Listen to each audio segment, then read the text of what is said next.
hukumnya. Insya Allah kalau undang-undang ini kayak sekolah formal, ada bos, paling tidak ada yang namanya operasional untuk pesantren. Tak usah dipikirkan kiainya, Pak Presiden.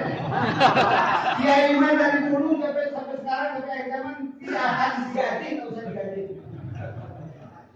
Tidak akan memerlukan gaji para kiai. Yang terakhir mungkin pada kesempatan ini yang tidak kalah pentingnya, isu yang berkembang pada saat ini mesti menjadi catatan kita bersama bahwa namanya presiden, bahwa namanya birokrasi kekuasaan itu tidak kalah penting sejajar dengan yang namanya para presiden dengan para kiai para ulama. Manakala bagaimana satu negara itu telah menjamin hibduddin, kebebasan beragamanya, itu dikategorikan adalah Islam, muktabar para alim ulama. Yang kedua hibdunnas, hibdun terpelihara dirinya, jiwanya, hak individunya oleh negara, itu dikategorikan sebagai muslim. Yang ketiga hibdul akli, terpelihara akal pikirannya, kebebasan berpikirnya oleh negara. Yang terakhir hibdul mal, terpeliharanya adalah kekayaannya, dunianya. Alhamdulillah sekarang dengan kebijakan Pak Presiden ada pelimpahan hak wilayah tanah. Itu bagian dari menjaga masyarakat. Itu bagian. Jadi Pak Presiden sejak saya zaman Khalifah sekarang sampai Pak Presiden sekarang, insya Allah tidak bisa disahkan nilainya sama dengan Pak Kiai. Insya Allah bagian dari perjuangan jihad fisabilillah masuk di ridho Allah sebagai ridho Allah Subhanahu Wa Taala. Saya itu jadi presiden juga insya Allah menjadikan keberkahan, menjadikan kenikmatan bagi rakyat dan bagi kita semua.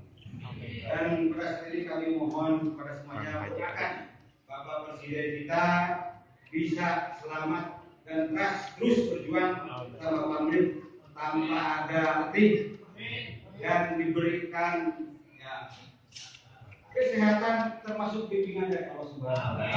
Amin. Dan kita sebagai umatnya menjadi umat yang betul-betul mendapatkan ridho Allah Subhanahu wa Taala, bukan menjadi masyarakat yang untuk makan saja susah.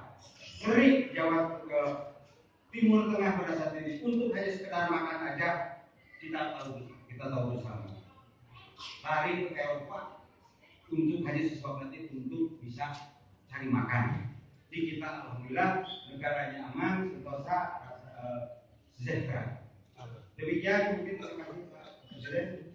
Sekali lagi kami ucapkan mohon kami menitipkan biaya yang belum insya Allah bersama-sama dengan Pak Presiden. Assalamualaikum warahmatullahi wabarakatuh. Waalaikumsalam.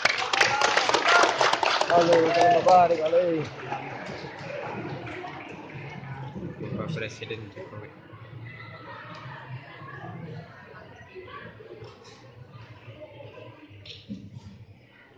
Assalamualaikum warahmatullahi wabarakatuh.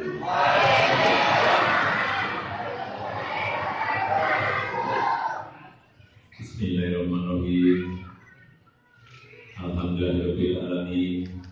Wassalatu wassalamu ala asrofil anbiya'i wal mursalin sayyidina wa habibina wa syafi'ina wa maulana Muhammadin Sallallahu alaihi wasallam wa alihi wa sahbihi ajma'in, amma ba'du.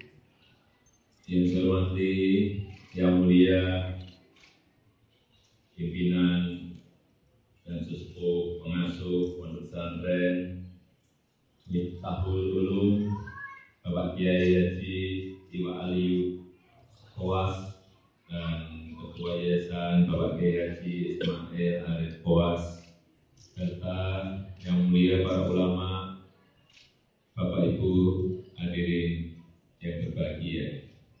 Pertama-tama saya mengucapkan terima kasih yang sebesar-besarnya atas sambutan yang ramah pada siang hari ini. Yang kedua, saya ingat betul kurang lebih 3 tahun yang lalu saya kesini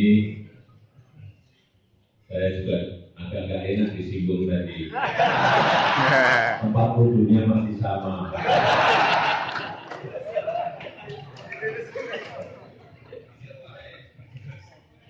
Tempat wudhunya masih sama kayak dulu. Pak Kiai, sudah Bapak sekalian yang saya hormati. Negara kita ini negara besar. Saya ingin mengingatkan kita semuanya, kita ini negara besar. Sering kita lupa bahwa Indonesia ini adalah negara yang penduduk Muslim terbesar di dunia.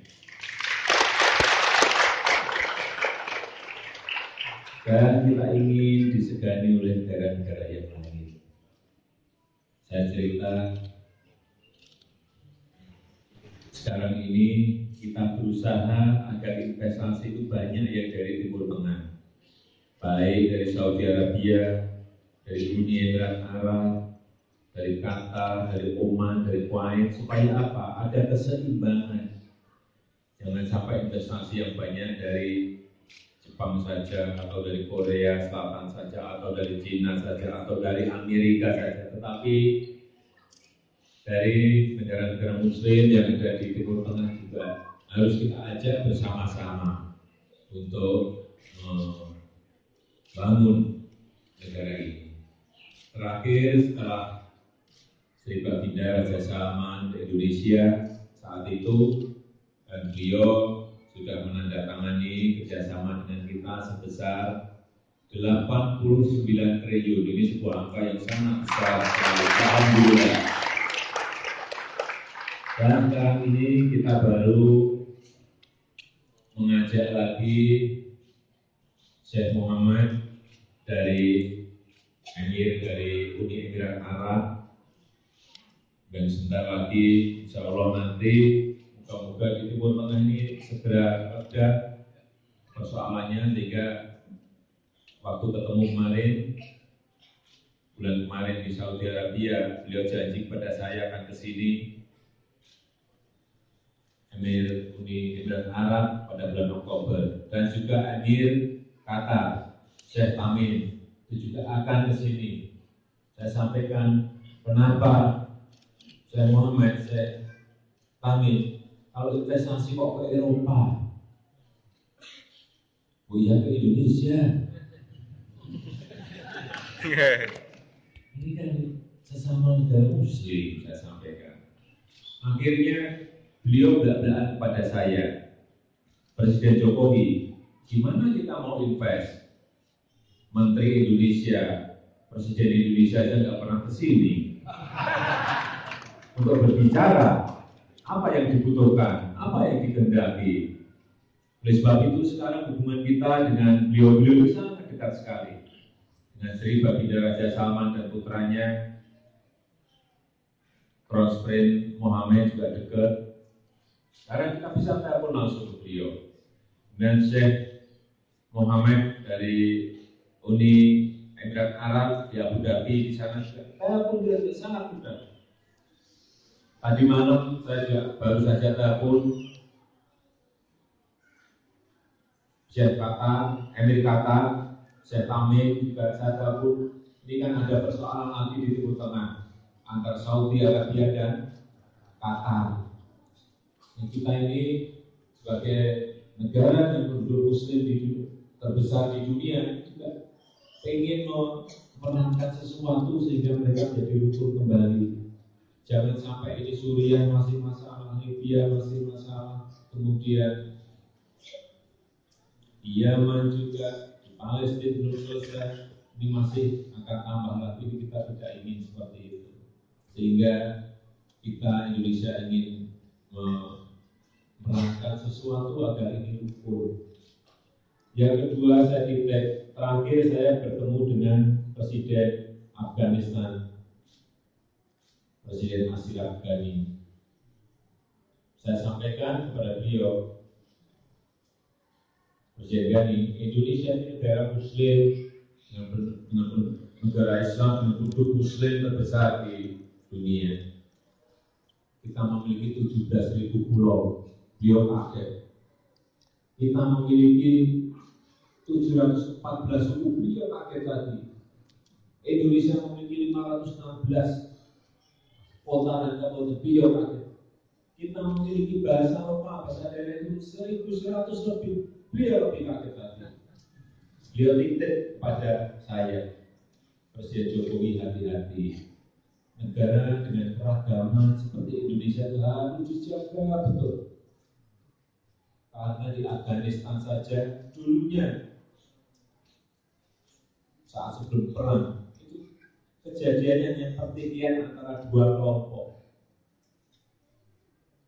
Kemudian yang satu membawa negara lain masuk, yang satu membawa negara lain masuk. Dan sekarang setelah perang menjadi 40 kelompok. Beliau sudah menyampaikan kepada saya, sudah sangat sulit sekali untuk merukunkan kembali kalau sudah terjadi perpecahan seperti itu. Dan beliau malah meminta kepada kita untuk mengirim delegasi menteri dan ulama untuk ikut merukunkan kembali mereka. Ini juga baru kita siapkan delegasinya. Untuk apa saya bercerita seperti itu? Untuk memberikan gambaran, bahwa negara kita ini sangat beragam, dari Sabang sampai ke Merauke sangat beragam, 714 suku. Bicaranya juga bahasa lokalnya berbeda-beda.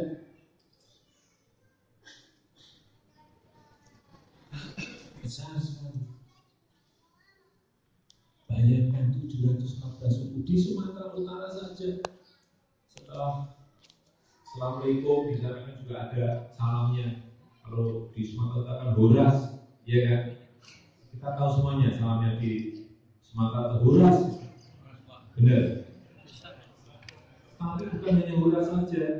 Itu di Sumatera Utara masuk ke tengah sudah beda lagi. Majuan-juan. Nanti ke timur lagi sudah beda lagi, jual-jual. Ke selatan beda lagi. Ya ahu. Beda-beda, saya ini baru belajar. Beda-beda semua. Ini satu wilayah, bayangkan. Kalau di Jawa Barat saya bisanya Sampurasun. Amin. Bisa. Kumaha daman. Alhamdulillah daman. Saya bisa. Tapi tidak lagi sudah ke Sulawesi baru belajar. Betapa negara kita besar sekali. Oleh sebab itu, marilah kita jaga bersama-sama takdir Allah yang sudah diberikan kepada kita mengenai keberagaman ini, hukum Allah yang sudah ditetapkan pada negara kita Indonesia yang begitu ragamnya. Anugerah ini harus kita terima, kita rawat sehingga menjadi sebuah potensi yang besar, menjadi sesuatu yang kekuatan yang besar. Jangan sampai ada yang berusaha untuk memecah-mecah atau meretakkan hubungan antar umat, antar suku. Tidak boleh. Negara kita negara yang sangat besar.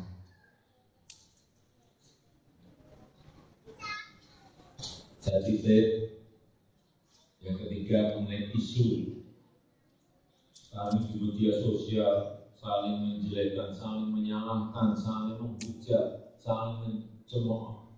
Marilah saya mengajak para ulama agar diingatkan kepada jamaahnya, kepada santri-santrinya. Marilah kita berlaku santun di dalam media sosial. Jangan sampai sesama saudara dalam kehidupan muamalah kita, sesama saudara muslim kita saling menghujat, saling menyalahkan, saling menjelekkan. Rasa persaudaraan kita, ukhuwah Islamiyah kita itu betul-betul harus kita jaga. Bukan hanya ukhuwah Islamiyah, tapi juga ukhuwah batiniyah kita. Hubungan kita sebagai saudara, sebangsa dan setanah air juga kita jaga. Harus kita jaga. Karena yang anugerah Allah yang diberikan kepada kita.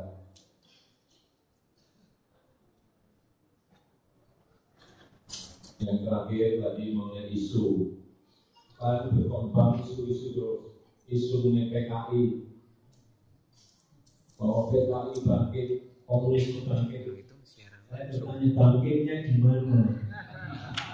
Promosinya di mana?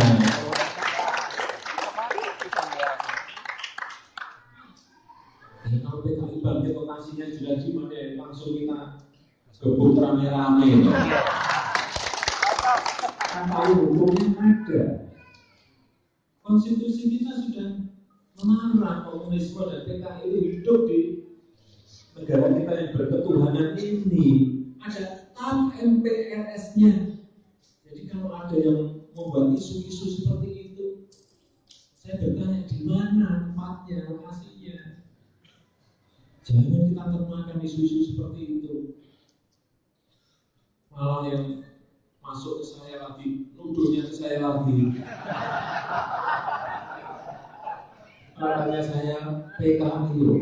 Saya pada saat PKI dibubarkan tahun 65, saya itu baru umur 3,5 tahun. Gimana? Luput ke saya, balik lagi itu orang tuanya. Ganti lagi orang tuanya coba. Nah ini sebetulnya kan dalam era kita juga gampang sekali. Kalau mau tabayun, ngecek orang tua kita kan bisa. PBNU kan memiliki cabang NU di Solo, dicek saja di kampung mana, di desa mana orang tua saya, kakek nenek saya di kampung mana, di desa mana, dicek. Kan gampang, ya kan? Kalau saya ditanya jawabnya, dicek saja. Kalau saya jawab juga males. Tapi kok lama-lama kemana-mana, udah harus saya jawab kalau sudah seperti itu. Janganlah kita ini masa membuat fitnah antar sesama muslim. Jangan.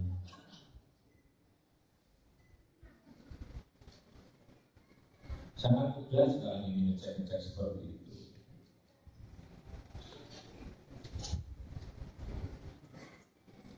Yang terakhir, Pak Kiai masih butuh gedung enggak? Butuh banyak. Lahannya ada enggak? Enggak banyak. Benar.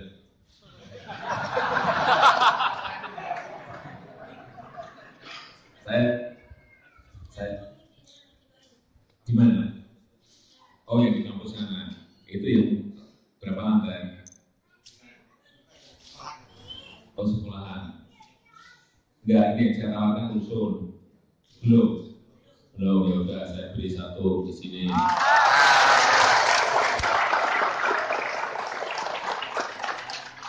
Saya minta suratnya sama coret-coretannya.